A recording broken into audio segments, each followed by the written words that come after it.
Eat. It was Gaskin. Denzel had a vague feeling he had been wanting to run into him all along. Worried you'll catch the sickness? That's nothing but a rumor. I suppose it could actually be true, but right now, just heresy. Besides, you don't eat, you die.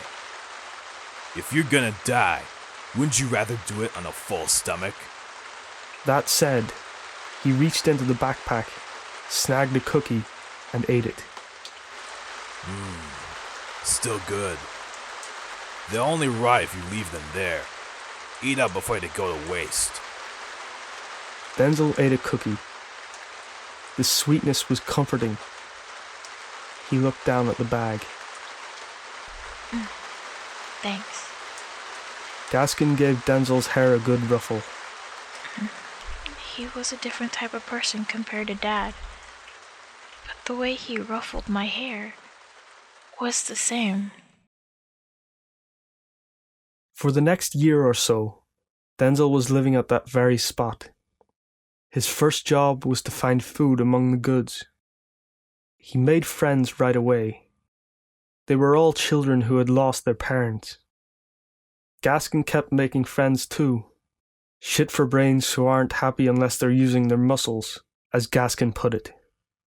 Of course, he was affectionately referring to the group that first started burying the bodies. Sometimes Denzel caught himself smiling. He felt he could be his old self again. However, about 2 weeks in, the number of refugees from Midgard dwindled, and no more people died at the terminal. Their role there was just about finished. Denzel spent many sleepless nights worrying about the future.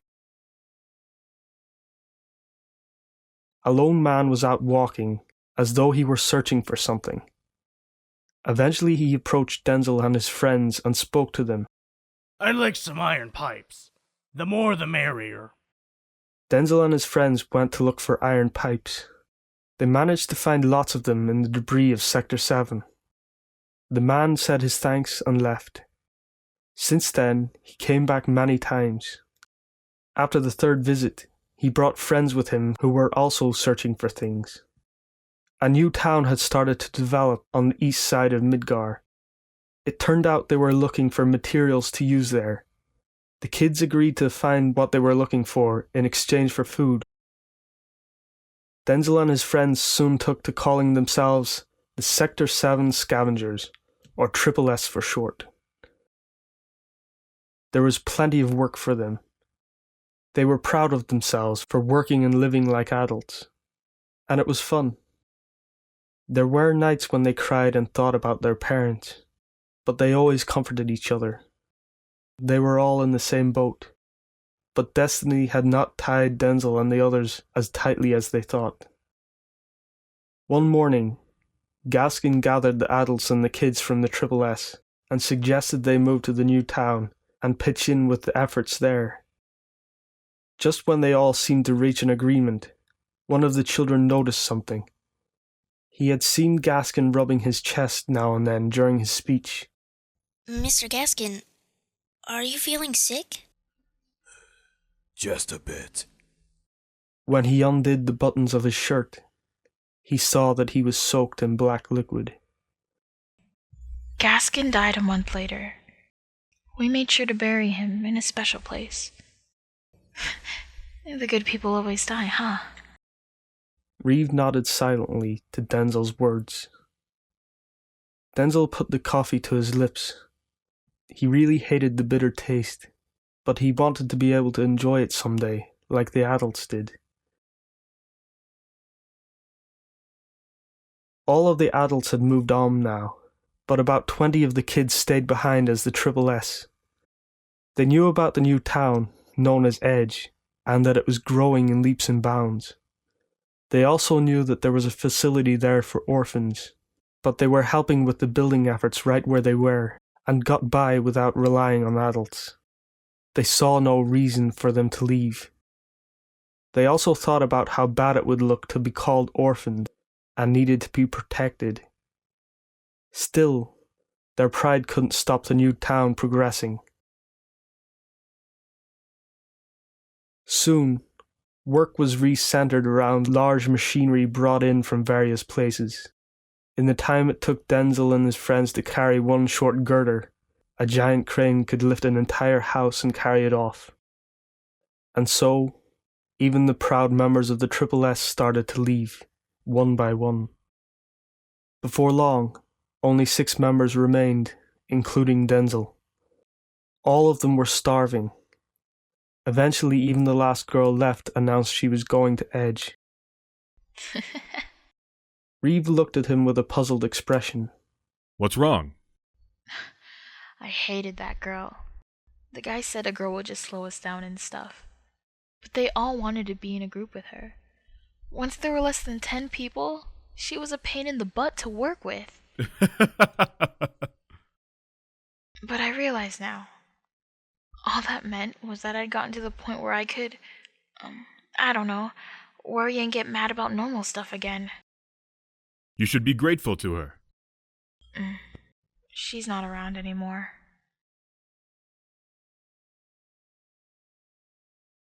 When Denzel woke up, he learned that all that remained of the Triple S was him and another boy called Rix. What can 2 people scavenge? Screws and light bulbs? Think of the killing we'll make! I'll go buy us some breakfast and look for jobs. Hey, wait a sec! Rix went over to where they hid their cash box and opened it. Hey, Denzel, we're in trouble! The change that remained in the box couldn't have bought them a slice of bread. The 2 of them sat silently for a while. Rix was the first to open his mouth. We'll just have to live in Edge now. Get food for free. So that's it? Yep, that's it. Suddenly, Denzel recalled something his father had said. Wanna catch some rats to eat? Rats? Yeah. I hear that everybody in the slums is too poor to eat anything but rats. My dad said so. Filthy, gray rats. This is the slums, and we're pretty poor. You serious? Yeah. I'm gonna eat a rat. I'm gonna be a real kid from the slums. Rick slowly got up and clapped the dust from his clothes. Denzel stood up too, looking around. We need a spear. Oh yeah? Do it yourself. Huh? I've been a kid from the slums since the day I was born. Denzel realized his mistake and tried to smooth things over. I didn't know. So what? You would have refused to be friends with me if you did? Of course not. Whatever. You're just like all the snotty plate kids. Rix. Just so you know, thanks to the contaminated water you punks dumped on us, the rats here are full of nasty germs. Find one person who's gonna eat that. Saying that, Rix left Denzel behind. I didn't go after him. I didn't think he'd forgive me. Why not? Because he was right. I was a stuck-up kid from the plate. I was used to the terminal and all the debris in Sector 7, but I wouldn't be caught dead going to the other slums. I think that's why I didn't go to Edge either, because I thought of it as a slum. Poor and dirty. And Rix? He's doing okay, but he still won't talk to me. Well, I'm glad you still have a chance to make up. Denzel sharpened the steel rods he had gathered, and using them as spears, he went hunting for rats. I was ready to catch one of those rats and eat it. I had no money, no job. The slums would have been a step up. A Sector 7 kid like me could never be anybody in that world. But a rat full of nasty germs would solve that problem. Loneliness had stolen Denzel's will to live. His situation was no worse than when Sector 7 disappeared, but what made it worse was his presumption that nothing awaited him greater than his parents, Arkham, Ruvie, Gaskin, the Triple S, and all of the other encounters that sustained him so far. He felt he would never smile again. There's no meaning to life without smiles. Isn't that right, Mom? A rat full of nasty germs should help me solve that problem. Hey, now hold on a sec there. Without them noticing, Johnny was standing close by, listening to Denzel's words. I'm just saying what I thought at the time, but I was wrong. That's why I'm still around. Well, yeah, but... Because you had the most fortunate encounter of your life. Mm-hmm. Just when things were looking the worst. There were no rats to be found. He wandered around searching aimlessly, eventually arriving at the Sector 5 slums. He found a church there that was starting to fall apart. A motorcycle had been parked in front of it. It was like nothing he had seen before. But what really caught his attention was the mobile phone that hung from the handle. A smile crossed Denzel's face. He figured it would be okay to borrow it just for a second. He wondered if he would be able to get through to anyone. Approaching the bike, he took the phone in his hand. As he dialed his home number, he imagined the phone ringing in the middle of the Sector 7 rubble. All Sector 7 lines are currently out of service. Denzel had looked for his parents while working with the SSS. He never found them. He no longer clung on to hope they were somewhere out there, alive. All Sector 7 lines are currently out of service. With the phone still to his ear, he looked up. He could see the bottom of the Sector 5 plate. He realized that on top of it was Ruvie's resting place. All Sector 7 lines are currently out of service. As he hung up, he thought about smashing it against the ground, but decided against it. He wanted to dial Ruvie's number, but he never learned it in the first place. Denzel checked the phone's incoming calls. He decided to ring the first number on the list. It rang. Someone picked up immediately. Cloud, what a surprise. You never call. Is something wrong? Denzel listened to the woman's voice silently. Cloud? No, I'm not. Who then? That's Cloud's phone, right? I don't know. I don't know what I should do. Hey, are you crying?